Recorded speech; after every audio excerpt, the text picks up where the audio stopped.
सारे लोग कंफ्यूज हो जाते हैं जरा बात में कि कर्म बड़ा कि धर्म बड़ा। आप कितने लोग चाहते हैं कि मैं इसे जरा देर में क्लियर कर दूं? कर्म बड़ा आपने कहा, भैया ने कहा, भैया आपने क्या बोला, कर्म बड़ा कि धर्म बड़ा? कर्म। भैया आप क्या मानते हो? कर्म। आप क्या मानती हो बेटा? धर्म। बेटा आप? धर्म। पीछे वाली मैया, मैया जा रही हो?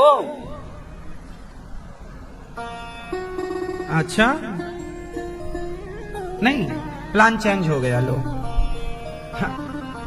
पहले प्लान था जाने का, हमने पूछ लिया तो मैया बैठ गई। ठीक है, ठीक हुआ। ये सुन के जाओ कि कर्म बड़ा कि धर्म बड़ा।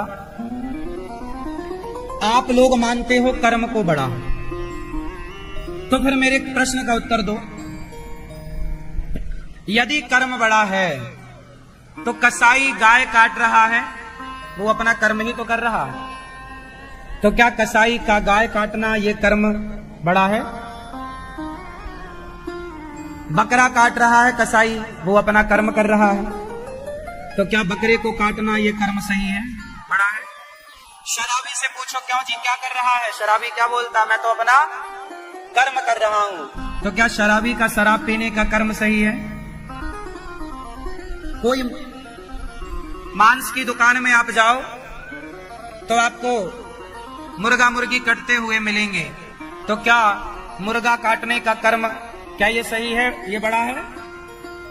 आपने कहा कर्म बड़ा है, तो क्या कसाई के द्वारा गाय को काटने वाला कर्म भी बड़ा है? क्यों भैया, कर्म बड़ा है तो क्या कसाई के द्वारा गाय काटना का ये कर्म बड़ा है? उत्तर दो, ये चश्मे वाले भैया। नहीं, कर्म बड़ा है या धर्म बड़ा है? कर्म को लोग कहते हैं ना कर्म बड़ा, जो लोग कहते हैं कर्म बड़ा है वो लोग ज्ञान है तो सही पर अधूरा ज्ञान है। कैसा ज्ञान है? अधूरा। जैसे आपने कई जगह देखा भी होगा लिखा, कर्म ही पूजा है, ये सेंटेंस अधूरा है। यदि आप इसे पूरा मान लोगे तो आप गलत हो जाएंगे। कर्म पूजा नहीं है। यदि कर्म पूजा है तो कसाई तो अपना कर्म ही करता है ना साहब। कोई बेटे को, कोई माँ, कोई बेटा अपनी माँ की आरती उतार रहा है, ये भी कर्म है। और कोई बेटा अपने बाप को गालियां दे रहा है, तो वो कर्म तो कर्म। कर्म क्या है? जो आप कर रहे हैं वो सब कुछ कर्म है।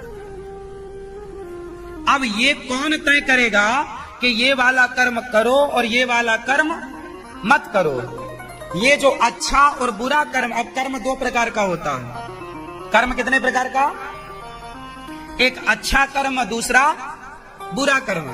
अब अच्छा कर्म क्या है? दूध पीना अच्छा कर्म है, शराब पीना बुरा कर्म है। माँ बाप की सेवा करना अच्छा कर्म है, माँ बाप को गालियां देना बुरा कर्म है। गाय की सेवा करना अच्छा कर्म है, गाय को काटना बुरा कर्म है। तो कर्म दो प्रकार का हो गया। अब ये जो डिवाइडेशन हुआ है, डिवाइड हुआ है दो भागों में, ये डिवाइड कौन करेगा? भाई आटा चालती हो ना आप रोटी बनाने के पहले, तो किससे चालती हो? किससे? चलनी होती है एक छोटी सी, वो चलनी का काम क्या है? अच्छे आटे को अलग करना और चोकर को अलग करना, मतलब गलत को अलग करना। उसी तरह जो धर्म होता है, ये धर्म ही बताएगा कि कौन सा कर्म करें और कौन सा कर्म ना करें। कर्म करने वाला और ना करने वाला दो प्रकार का कर्म होता है। क्यों जी, बात समझ में आई? इसलिए कर्म को जो लोग कहते हैं कर्म ही पूजा है, वो गलत कहते हैं। धर्म युक्त कर्म ही पूजा है, जब तक इसमें यह सेंटेंस नहीं जुड़ेगा कि धर्म युक्त कर्म। कौन सा कर्म पूजा है? कौन सा कर्म पूजा है? धर्म। यदि आपके कर्म में धर्म नहीं है तो वो कर्म जो है वो कुकर्म बन जाएगा। क्या बन जाएगा? अब जो लोग बलात्कार करते हैं, किसी बहन बेटी को छेड़ते हैं, तो लड़के कहेंगे भाई हम तो अपना कर्म कर रहे हैं। उनका रोज का वही काम है, उनका रोज का वही काम है। तो जब रोज का काम ही किसी बहन बेटी को छेड़ना है तो तो वो तो यही कहेगा ना, मैं अपना कर्म कर रहा हूं, अपना काम कर रहा हूं, तू अपना काम कर चल। तो कर्म तो कर रहा है पर वो गलत कर्म कर रहा है। अब गलत कर्म और सही कर्म में कौन बताएगा कि ये गलत है ये सही है? वो सही बताने वाला जैसे चलनी ही बताएगी कि इस आटे में गलत आटा कितना है, मीन्स चोकर कितना है। उसी प्रकार आपके कर्म में वो गलत कर्म है या नहीं, ये धर्म बताएगा। इसलिए धर्म को जानने वाला ही अच्छा कर्म कर सकता है, वरना अच्छा बताओ, चोर चोरी करता है तो वो अपना कर्म ही तो कर रहा है, क्यों भैया? फिर आपने बोला कि कर्म बड़ा है, तो फिर चोर का चोरी करना ये वाला कर्म बड़ा है क्या? चोर क्या कर रहा? चोरी। और क्या कर रहा? अपना कर्म। लेकिन उसके कर्म में अधर्म है। चोरी करना धर्म है कि अधर्म है? बोलो। उसके कर्म में क्या है? अधर्म है। जबकि कर्म वो करना है जो धर्म युक्त हो। धर्म युक्त कर्म आपका उत्थान करेगा, और यदि आपने गलत कर्म किया तो नीचे ले जाएगा। इसलिए कर्मों को बड़ा समझ के करना पड़ता है कि कौन सा कर्म करें और कौन सा ना करें। इस कर्म को करने के लिए ही धर्म का ज्ञान होना चाहिए। इसलिए धर्म युक्त कर्म श्रेष्ठ है। आप सिंपल ये कहो कि कर्म ही पूजा है, तब तो आप गलत कर लेंगे। तो इसको सेंटेंस को ठीक करो, कर्म ही पूजा है, ये सही है या गलत है? जोर से। क्यों भैया? कर्म ही पूजा है, ये सेंटेंस सही है कि गलत है? सही है? गलत है। तो इसको सही करो, कैसे करेंगे? एक लाइन और जोड़नी पड़ेगी तब ये सही हो जाएगा। जोड़ो, क्या करेंगे? इसको सही कैसे करेंगे? कर्म ही पूजा है, इस सेंटेंस को सही करो। सही करो आप। नहीं, अभी हमने बताया, आपका ध्यान कहां था? इतना समझाने पर भी नहीं समझोगे तो फिर कैसे समझोगे? क्यों भैया? कर्म ही पूजा है। कर्म बड़ा कि धर्म बड़ा? कर्म। कर्म बड़ा। ये लेट आए हैं भैया, इसलिए कह रहे हैं कर्म बड़ा। अब एक एक को कहां तक समझाएं? पूरी बात पूरी हो जाने के बाद ये पधारे हैं और कह रहे हैं कर्म बड़ा है। तो क्यों? चोर चोरी करता है तो वो अपना कर्म ही तो कर रहा है, तो फिर वो बड़ा है? आप कह रहे हैं कर्म बड़ा है, तो चोर चोरी करे तो फिर पुलिस पकड़ती काहे को है? कर्म तो बड़ा है, अच्छा कर्म कर रहा है, उसको शाबाशी दो। फिर क्या सही है? कसाई गाय को काट रहा है, कर्म ही तो कर रहा है। आप तो कह रहे हो कि कर्म बड़ा है, तो फिर कसाई का गाय काटना भी बड़ा है, फिर तो चोर का चोरी करना भी बड़ा हो जाएगा। इसलिए कर्म बड़ा नहीं है। कौन सा कर्म बड़ा है? जो धर्म युक्त हो। कौन सा कर्म बड़ा है? यदि आपके कर्म में धर्म नहीं है तो वो कर्म श्रेष्ठ कैसे होगा भाई? कर्म तो दो लोगों ने किया। रावण ने सीता मां को चुराया। क्या किया रावण ने?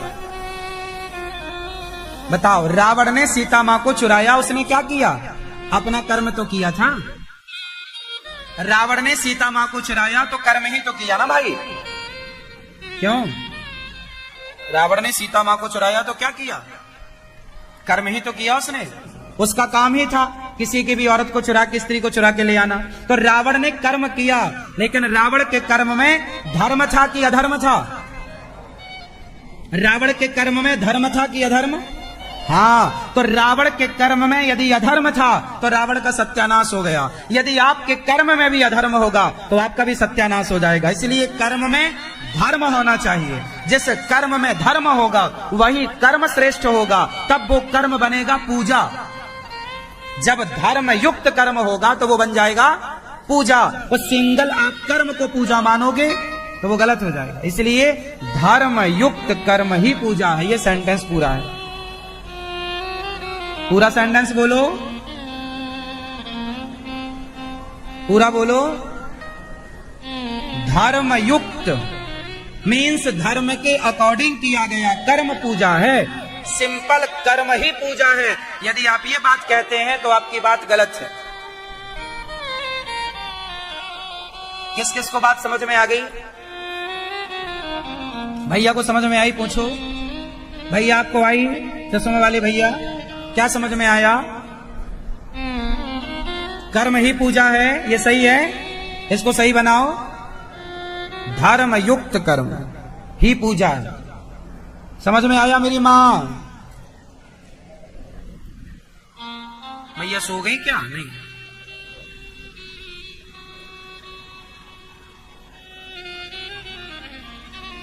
गोपियां सारा काम धाम छोड़कर श्री कृष्ण की ओर बढ़ती हैं। भगवान ने गोपियों को पुकारा, बांसुरी बजाकर सारा कुछ छोड़ती हैं। गोपियां भगवान से प्रेम करती हैं, भगवान के सिवा किसी को चाहती ही नहीं। अच्छा, गोपियां सब कुछ छोड़ के आई। भगवान ने कहा जाओ अपने घर।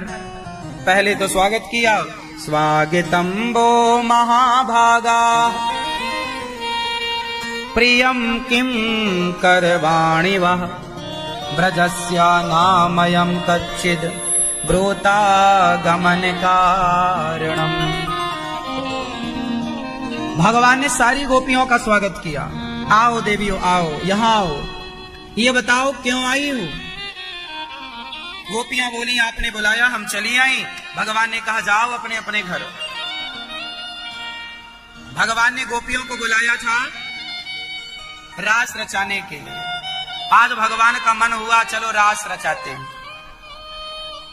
अच्छा आप बताओ, रास रचाए भगवान, सारी गोपियों को बुलाया और भगवान गोपियों के संग रास रचाने लग गए। पर पहले भगवान ने उपदेश किया, आई हो गोपियों, जाओ अपने अपने पतियों के पास जाओ। पति कैसा भी हो, अंधा लंगड़ा बहरा काना खोरा जैसा हो, पति तो क्या होता है? क्यों? पति कौन होता है? कौन भैया, क्या होता है पति? क्या दुश्मन? परमेश्वर। पति कैसा भी हो, शादी के पहले खूब छानबीन करनी चाहिए। लड़की को भी देखो, अंधी लंगड़ी बहरी कानी खोरी गोरी काली कैसी, ये सब देख लो। लड़कों को भी देख लो, अंधा बहरा काना खोरा लूला लंगड़ा जैसा है, गोरा काला, पहले ही देखो।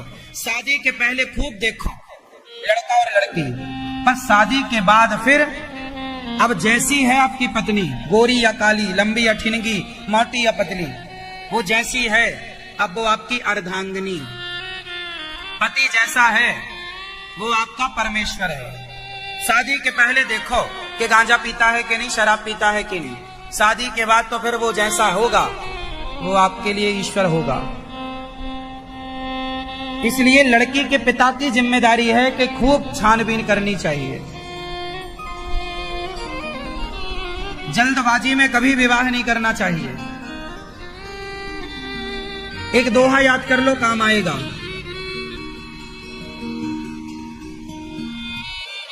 मक्खी गुड़ में गड़ी रहे, पंख रहे लिपटाए, हाथ मले और सिर धुने, लालच बुरी बला।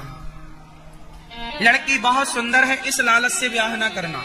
लड़का बहुत पैसे वाला है, इस लालच से ब्याह ना करना, क्योंकि सुंदरता और पैसा सदा ना रहेगा, पर आपकी जोड़ी सदा रहेगी।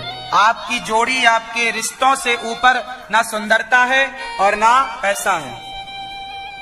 अच्छा बताओ, आजकल लोग शादी क्या देख के करते हैं? पैसा और सुंदरता। लड़की सुंदर है, लड़का सुंदर है, पैसे वाला है, शादी हो गई। सुंदरता देख के शादी क्यों करते हो? सुंदरता सदा ना रहेगी और पैसा भी सदा ना रहेगा।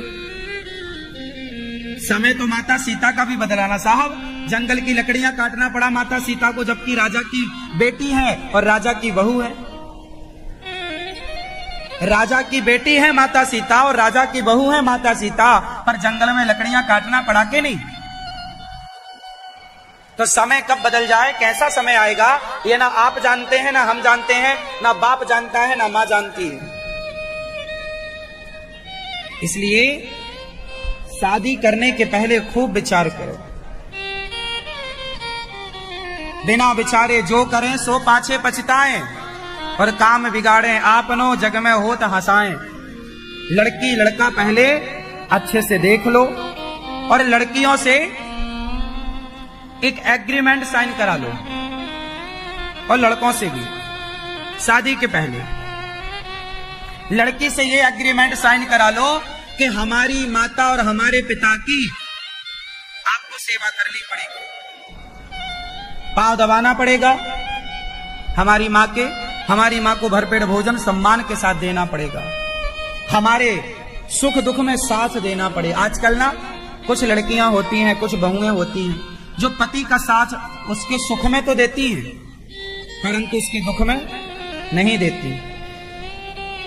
एक एग्रीमेंट बना लेना चाहिए, क्यों, शादी के पहले। आजकल तो कुछ लड़कियां साफ कहती हैं कि हमें ऐसा घर चाहिए जहां सास हो ही ना, झंझट ही नहीं है।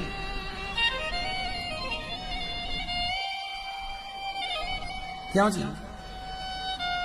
फिर पूरी व्यवस्था बिगड़ जाएगी यदि आपने अपनी बेटियों को संस्कार नहीं दिया। इसलिए अपनी बेटियों को ना थोड़ा ये भी सिखाया करो कि बेटा कैसे हमें परिवार में रहना होता है। दो बातें सुन के रहना पड़ता है, दो बातें कई बार बर्दाश्त करनी पड़ती हैं, हाँ या ना, तब रिश्ते चलते हैं। तो भगवान पति कैसा हो, जैसा हो परमेश्वर है, इसलिए पति की खूब सेवा करो।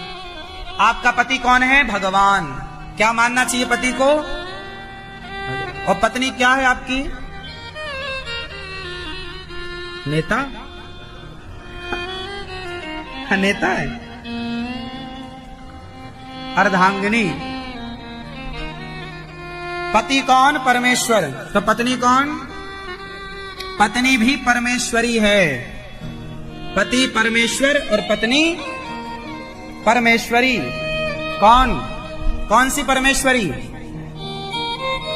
पत्नी भी भगवान है। बताओ कौन सी पत्नी, कौन सी भगवान है? आपसे पूछ रहे हैं। हाँ, पत्नी कौन सी भगवान है? लक्ष्मी तो माता है ना।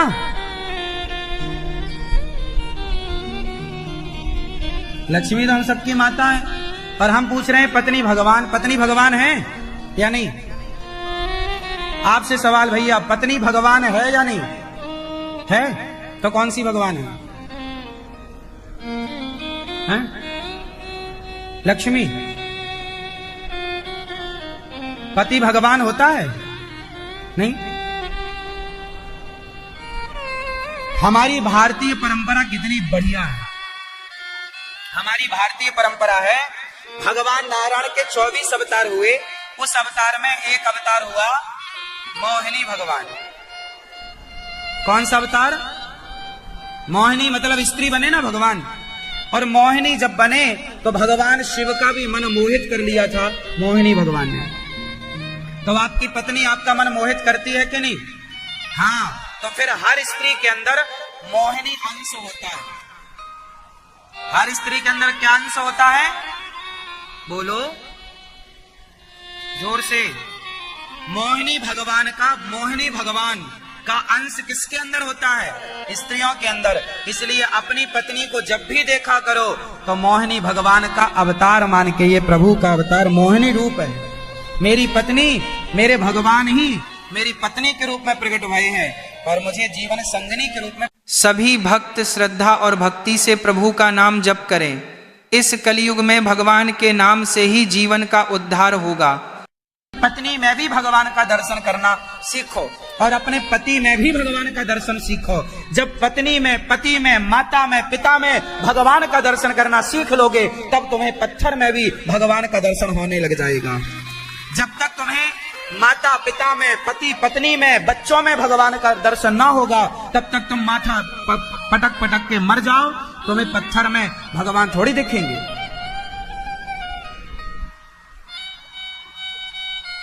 जो अपनी माता में भगवान को देखता है, जो अपने पिता में भगवान को देखता है। अच्छा एक बात बताओ, जब बच्चा स्कूल जाता है ना तो पहाड़ा होता है, पहाड़ा, उसमें पढ़ता है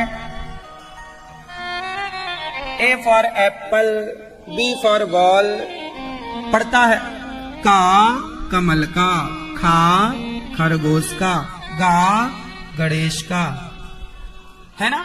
जब वो बच्चा पढ़ता है हा से हाथी, तो फिर क्या होता है, स्कूल में उसने पढ़ा हा से हाथी, तो जैसे ही बाहर निकला तो स्कूल के बाहर की गली में हाथी था, पहचान गया, हाथी हाथी।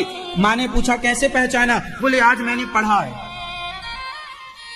आज मैंने हाथी का चित्र देखा है, आज मैंने हा से हाथी पढ़ा,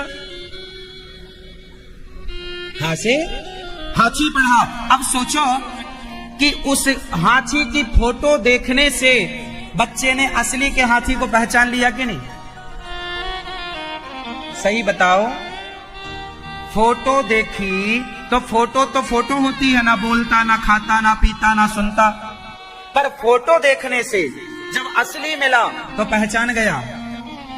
उसी तरह भगवान की फोटो क्यों होती है कि फोटो देखने से, हाथी की फोटो देखने से हाथी को बच्चा पहचान गया, तो भगवान की फोटो देखने से जब भगवान मिलेंगे तो भगवान को पहचान सके। इसलिए मंदिर बनाए जाते हैं, भगवान की आकृति पत्थर में उकेरी जाती है, ताकि वो इस आकृति को देखकर उस परमात्मा को पहचानना सीख ले। पुस्तक वाले हाथी को देखकर वो जंगल वाले हाथी को पहचानना सीख ले। उद्देश्य इसको हाथी कहना नहीं है, उद्देश्य इस हाथी को पढ़ाने से वो रियल का हाथी पहचान सके,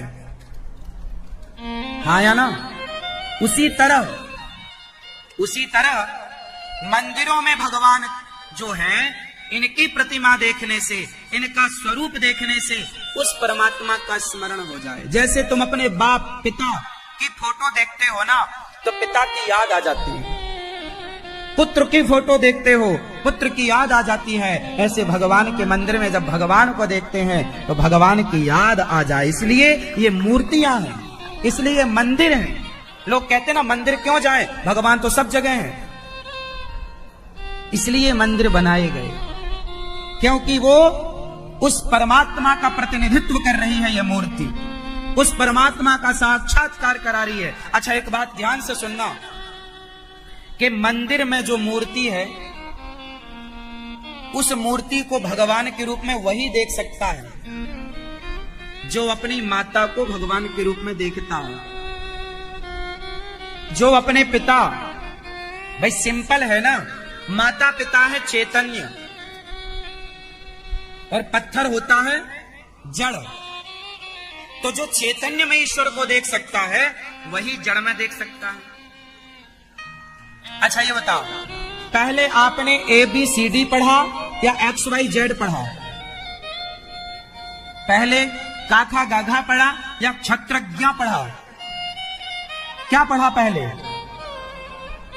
पहले पढ़ा A, पहले पढ़ा का खा गा घा, आखिरी में पढ़ा क्षत्रज्ञ, हाँ या ना। उसी तरह पहले पढ़ा का ईश्वर कहां है? माता में। माता में भगवान को देखो, पिता में भगवान को देखो। जब माता पिता में ईश्वर को देखने का अभ्यास हो जाएगा, तब फिर अभ्यास कहां हो? पति में भगवान को देखो, पत्नी में भगवान को देखो, फिर बच्चों में भगवान को देखो, फिर गुरु में भगवान को देखो। जब इनमें भगवान देखने का अभ्यास होगा, तब अपने आप आपको पत्थर में भी ईश्वर दिख जाएगा। मंदिर जो है क्यों बनाए जाते, मैंने कारण बताए आपको। तो पति जो है वह भी, हमारी हिंदू संस्कृति कहती है सब भगवान है। अच्छा एक बात बताओ, भगवान के सिवा संसार में, आप कहते हो ना भगवान कहां है, क्या है भगवान के सिवा? ये बताओ क्या है भगवान के सिवा? कुछ नहीं। भाई घड़े में माटी है या घड़ा है? घड़े में माटी है कि घड़ा है? उत्तर दो, बोलो क्या है घड़े में भैया? घड़े में माटी है या घड़ा है? आप बताओ भैया, हमारे चश्मे वाले भैया बताएंगे, घड़े में माटी है या घड़ा है? नहीं बताएंगे क्यों? गुस्सा है क्या? सिंपल है भाई, घड़े में माटी ही तो है भाई साहब, घड़े में माटी तो है, घड़ा में घड़ा कहां है? वो तो व्यवहार में बोला जाता है भाई साहब एक घड़ा दो, जबकि घड़े में सिवाय माटी के क्या है? आप घड़े से सारी माटी हटा लो तो घड़ा बचेगा कहां? जैसे माटी को घड़ा कहा जाता है, माटी ही घड़ा बनती है, उसी प्रकार भगवान ही आपके हमारे रूप में, पेड़ पौधे के रूप में, पंच तत्व के रूप में आपको जो दिख रहा है सब भगवान का ही रूप है। पर व्यवहार में क्या बोलते हैं हम लोग? ये स्त्री है, ये पुरुष है, जबकि कोई स्त्री पुरुष नहीं होता, हर रूप में भगवान ही है। ये स्त्री के रूप में कौन है बताओ? ये देखो, ये स्त्री बैठी है, ये मैया देखो सो भी रही है, हमारी मैया देखो नींद आ रही है, नहीं स्त्री बैठी है, ये स्त्री है, ये कौन है भाई? इनके अंदर से भगवान निकल जाएं तो ये क्या कर लेंगी? मेरे अंदर से भगवान निकल जाएं तो मैं क्या कर लूंगा? मतलब मैं तब तक हूं जब तक मेरे अंदर प्राण है, और प्राण ईश्वर है, आत्मा परमात्मा है। आप तब तक हो ना जब तक प्राण है, और प्राण निकले तो आपको लोग ले जाके दिन भर के अंदर जला देंगे, तो आपकी वैल्यू है कहां? वैल्यू तो सब प्राण की है, और वो प्राण कौन है? आत्मा, ईश्वर का अंश है। तो आपके अंदर जब तक ईश्वर है तब तक ही आप हो, हम हैं जब तक ईश्वर है। यदि हमारे अंदर से भगवान निकले तो यहीं बैठे बैठे धड़ाम से गिर जाना है। तो हमारा अपना कोई अस्तित्व नहीं है, और ना तो आपका अपना कोई अस्तित्व है, अस्तित्व है भगवान का। बात सही है या गलत है? इसलिए तुलसीदास जी कहते हैं, सिया राम मैं सब जग जानी, सब में भगवान रहते हैं। इसलिए पति भी भगवान, इसलिए रिश्तों को बेहतर बनाओ, झगड़ा लड़ाई ना किया करो मेरी माँ, प्यार से जिंदगी को गुजार लो। पति पत्नी में लड़ाई होती है, जरा जरा सी बातों में लड़ाई ना हो, इसके लिए आप चुप रहना सीख लो। रिश्तों को बेहतर बनाना हो तो क्या करें? उत्तर दो। रिश्तों को बेहतर बनाना हो तो क्या करें? ज्यादा बोलें, कम बोलें, या बिल्कुल ना बोलें? ऑप्शन 3, रिश्तों को बेहतर बनाए रखने के लिए ज्यादा बोलें, कम बोलें, या बिल्कुल चुप रहें? बताओ, उत्तर दो। रिश्तों को बनाए रखने के लिए क्या करें? ज्यादा बोलें, कम बोलें, या चुप रहें? फास्ट उत्तर दो।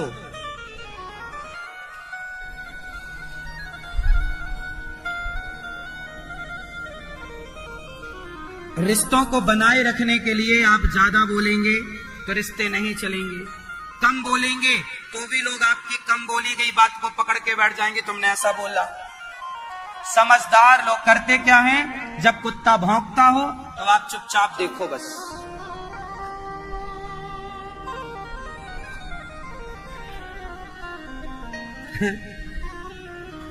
क्या रिलेट हो रहा है क्या अपने से कुछ?